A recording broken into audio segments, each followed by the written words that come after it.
कोण आलं आता मला झोपायचं होतं तर हे आले. झोपेश्वर, कुंभकर्ण, उठा ना, बेल वाजते ना.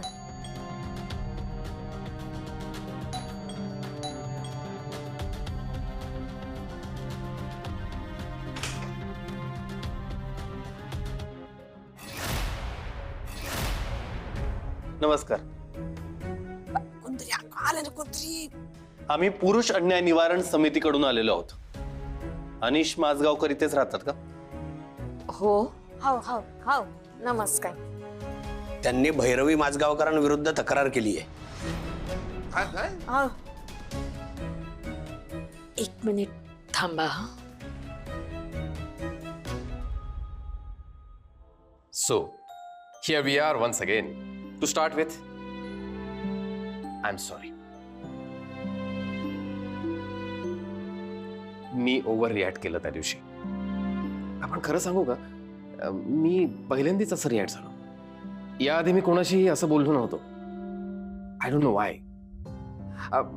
मे बी मला तुझ्याकडून खूप होप्स होते आणि मला असं वाटलं की तू मला डिसअपॉइंट केलेस, सो मी पटकन रिॲक्ट झालो. सॉरी. एवढं सगळं झाल्यावरही तू आज इथे आलीयस त्याबद्दल थँक्यू ऑल्सो. सर प्लीज आपण फॉर्मॅलिटीज नको करूया. हे मीही म्हणू शकतो. म्हणजे फॉर्मॅलिटीज नको, मला फक्त राजन म्हण. सर सर कशाला? All right sir. Sorry Rajan. Okay, let's come to the point. मी तुला माझी ऑफर सांगतो. ओके. काही पॉईंट्स आहेत. पॉईंट नंबर 1, घरी केलेले मोदक असतात त्याचं शेल्फ लाईफ कमी असतं. आपल्याला ते फ्रोझन मोदक म्हणून विकावे लागतील. डोंट वरी, मी हाय लेवल टेक्नॉलॉजी यूज करेन आणि त्याची ऑथेंटिक टेस्ट बायर्सपर्यंत पोचवेन. पॉईंट नंबर 2, मेट्रो सिटीजमध्ये माझे जे काही आउटलेट्स आहेत त्यापैकी साधारण 30 आउटलेट्समध्ये फुटफॉल जास्त आहे. मी या मोदकांची पहिली बॅच तिथे इंट्रोड्यूस करेन.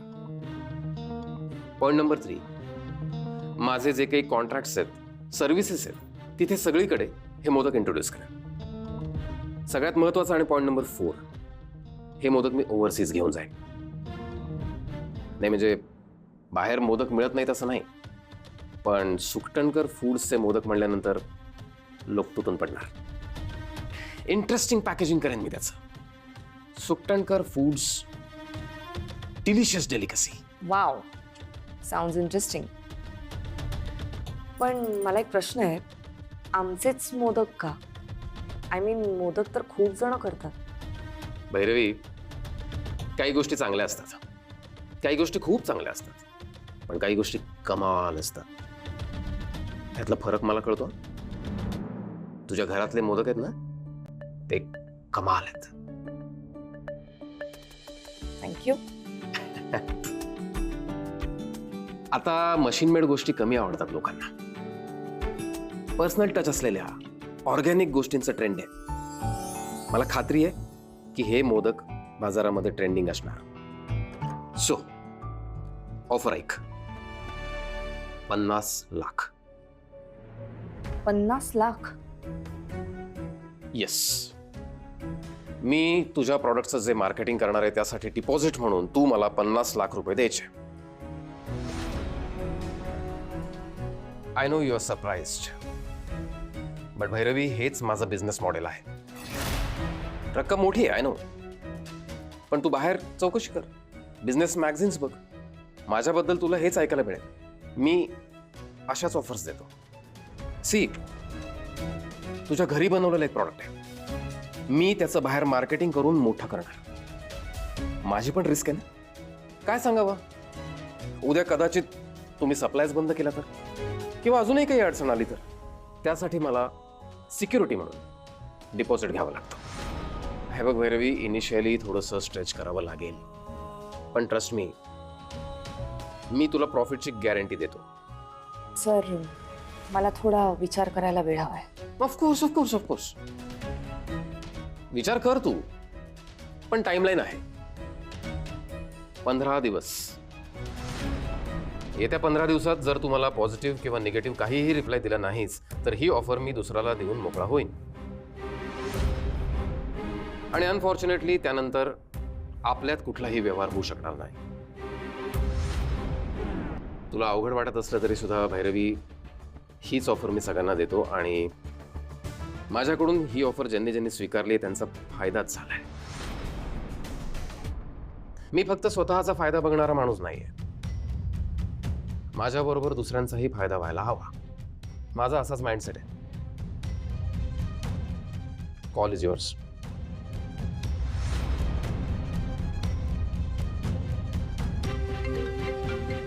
भैरवी, आय गेस तुझा फोन वाजतोय. Oh yes.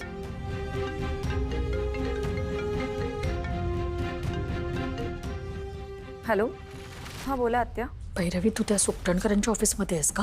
हो, मी त्यांच्याबरोबरच आहे आत्ता. अगं, घरात एक वेगळाच गोंधळ झालाय. माणसं आली आहेत पुरुष अन्याय निवारण समितीतून. व्हॉट?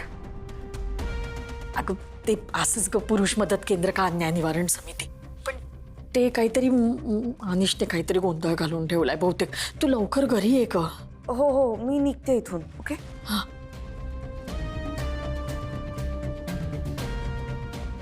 सॉरी, मला अर्जंटली जावं लागेल. मला घरून फोन आला होता. Any problem? नाही, मी नंतर बोलते. मला घरून फोन आला होता. मी निघते. भैरवी, मी तुझ्या पॉझिटिव्ह रिप्लायची वाट बघतोय. येस.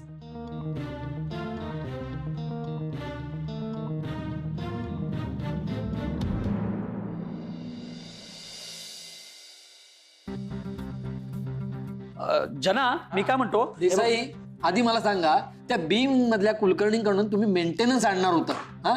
तो तुम्ही कलेक्ट केलात का? अहो तोरणे, काय सांगू तुम्हाला, मी ना त्या कुलकर्ण्यांना कंटिन्युअस फॉलोअप करतोय, पण त्यांनी आपलं एकच ब्रीद वाक्य चालू ठेवलंय, 1 तासात देतो, 1 तासात देतो. अरे याला काय अर्थ आहे? आणि मी काय म्हणतोय, आपण आहे ना एक कडक नियम केला पाहिजे. चेक लेट झाला की फाईन दिलाच पाहिजे. आता आपण असं ठरवूया, 10 तारखेनंतर जे पेमेंट देतील ना त्यांना दंड लावूया. अहो, तुम्ही ते पुरुष अन्याय निवारण समितीच्या लोकांना सोसायटीत का बोलवलं तो? आम्ही कुठे बोलवलंय त्यांना? अहो, मग सोसायटीच्या परमिशन शिवाय ते आपल्या सोसायटीत आलेच कसे? काय? हो अहो, ते त्यांच्या संस्थेचा बोर्ड घेऊन आपल्या सोसायटीत फिरतायत. सोसायटीच्या आवारात फिरतायत, नेमके कोणाच्या घरी गेले असतील? ते काही ठाऊक नाही हो. एक मिनिट, मगाशी आपण अनिशला खाली कोणाची तरी वाट पाहताना पाहिलं, आठवतंय? हो, म्हणजे अनिशनेच बोलावलं असणार त्यांना. माझगावकरांच्या घरी हे दिवस आले?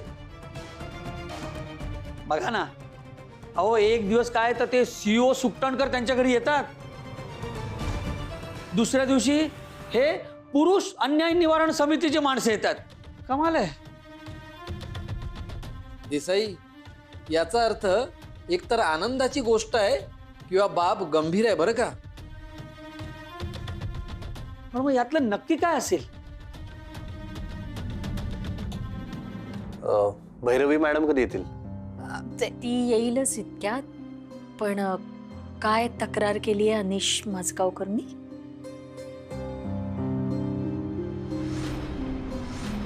ती आम्ही त्यांनाच सांगू. त्या अनिश्चित कशा वागतात तुम्ही जवळून पाहत असालच. हो, म्हणजे एक बायको नवऱ्याशी कसं वागेल तसंच वागते ती. अगदी सामान्य वागते.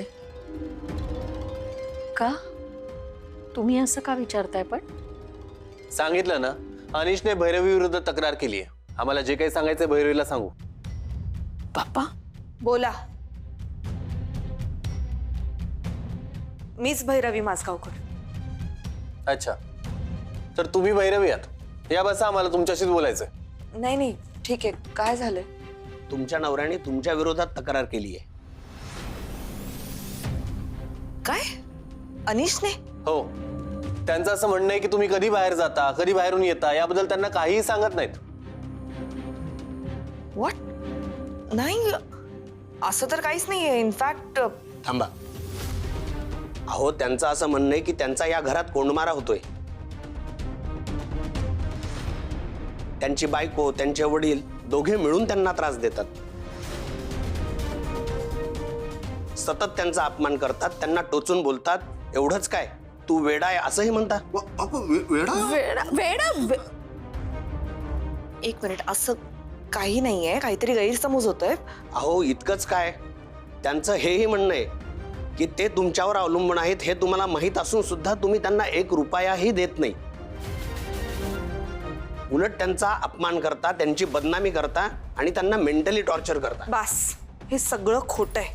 आमच्याकडे लेखी तक्रार देखील आहे.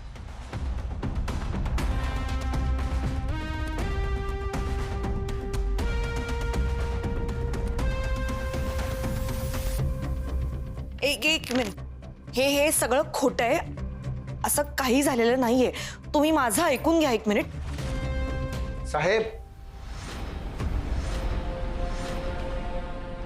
तुम्ही इथे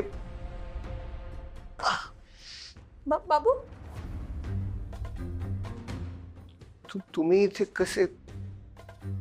अनिश, ही आमची तपासाची प्रक्रिया आहे, तुम्ही शांत बसा. या.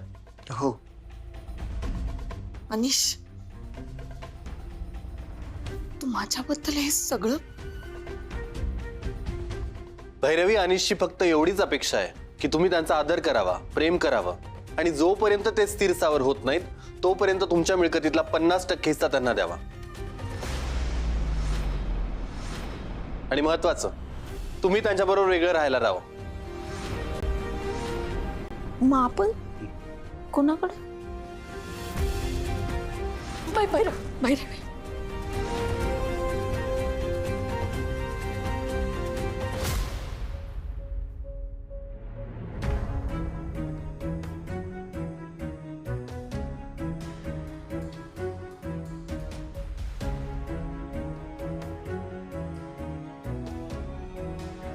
बघितलं साहेब, तिच्याकडे काही बोलायला नसलं ना की ही अशी तब्येतीची नाटकं करते.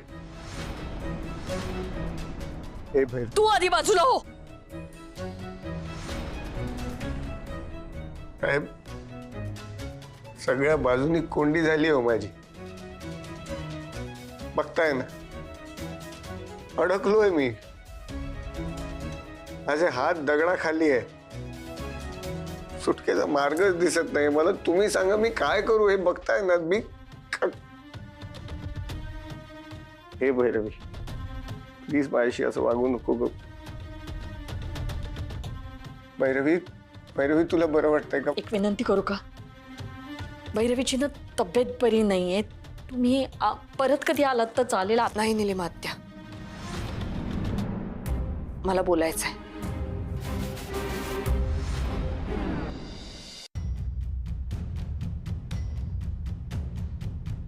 साहेब, तुमचा हेतू खूप चांगला असेल, म्हणजे आहेच,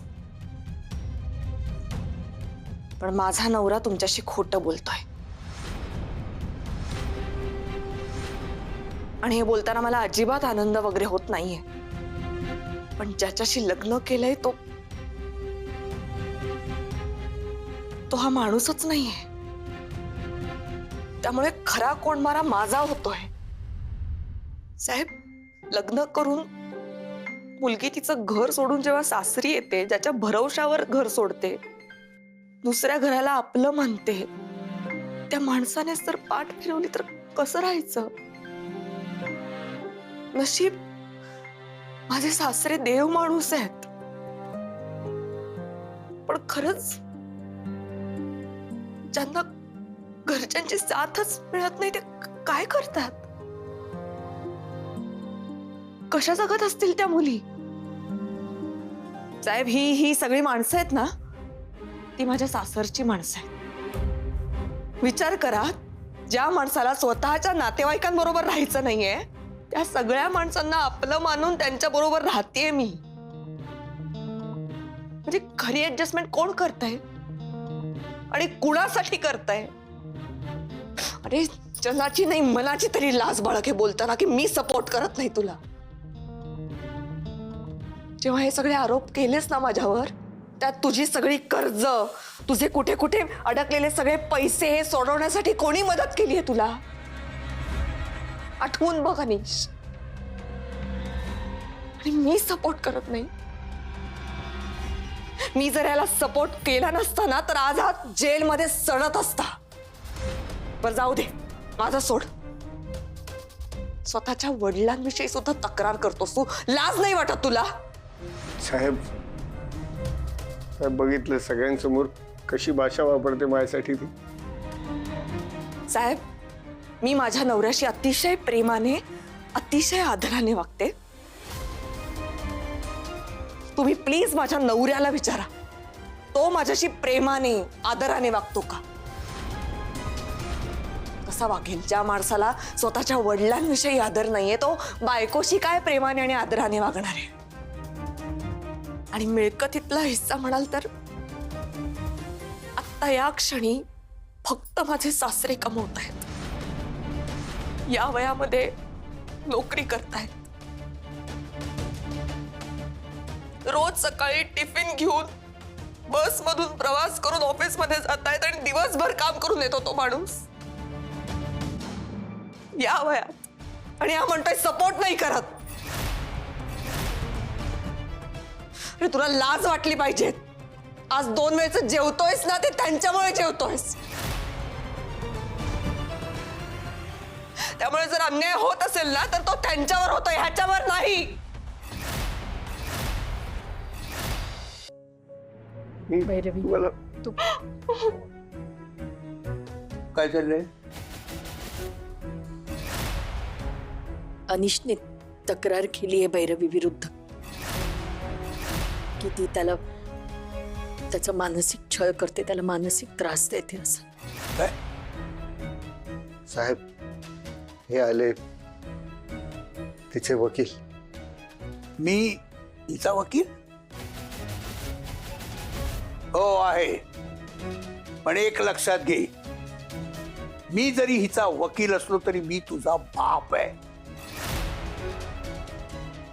हिचं आणि माझं रक्ताचं नातं नसलं तरी ती मला जास्त जवळची वाटते तुझ्यापेक्षा. याचाच अर्थ तुझंच काहीतरी चुकतंय. आणि हे जर तुला कळत नसेल तर तू मूर्ख आहेस. अशोक माझगावकर हो, हे माझंच घर आहे. म्हणजे अनिश माझगावकर तुमचा मुलगा? हो, माझा धाकटा मुलगा. मंडळी, तुम्ही या घरात यायची तसदी घेतली त्याबद्दल धन्यवाद. पण आमच्या या घरात हा असला न्याय निवाडा करण्याची काही गरज नाही. तुम्ही जाऊ शकता. नाही नाही, माझं बोलून झालं नाही त्यांच्याशी. मला बोलायचं आहे अजून. तुम्ही थांबा साहेब. नाही, आता त्याची गरज नाही. अहो, माझगावकर साहेबांना मी ओळखतो. साहेब, काही महिन्यांपूर्वी तुम्ही एका वकीलबाईकडे नोकरी करत होता ना? अहो, त्याच वेळी मी आणि माझी बायको दोघेही तिथे घटस्फोट घेण्यासाठी आलो होतो. पण साहेब, तुम्ही आम्हाला किती छान समजावलं होतं. आणि खरंच साहेब, तुमच्यामुळे आमचा घटस्फोट झाला नाही. आणि आज बघा, आम्ही अगदी एकत्र आणि सुखाने नांदतोय. खरं तर मी अशा जेन्युइन केस असतील तरच समितीचं काम करतो. मला वाटलं होतं की ही केसही तशीच असेल. खरं सांगू साहेब, तुमच्या मुलाने तुमच्या विरोधात तक्रार केली आहे हे पचणं जरा कठीण जातंय. नाही अहो, खरंच सांगतोय, माझगावकर साहेब त्यांच्या मुलाला त्यांच्यापासून बाजूला करणारच नाहीत. आणि त्याला डावलणार तर नाहीच नाही. अहो, मला खात्री आहे. हो साहेब, हे काय बोलताय तुम्ही? मिस्टर अनिश माझगावकर, तुमचे आरोप आम्ही ऐकलेत. आता आम्हाला आमचं काम करू द्या. आम्ही थोडी आजूबाजूला जाऊन चौकशी करतो. सत्यता काय आहे ती पडताळून बघतो. जरूर. पण माझं तर म्हणणं आहे की तुम्ही माझ्याकडे बघून अजिबात निर्णय घेऊ नका. तुम्ही खरंच चौकशी करा, म्हणजे तुम्हाला कळेल खरी परिस्थिती काय आहे ते. हो सर, हीच आमच्या कामाची पद्धत आहे. तुम्ही या 2 दिवसांनी ऑफिसला, मग बोलू. हो येतो. येतो आम्ही. नमस्कार. चला रे. साहेब साहेब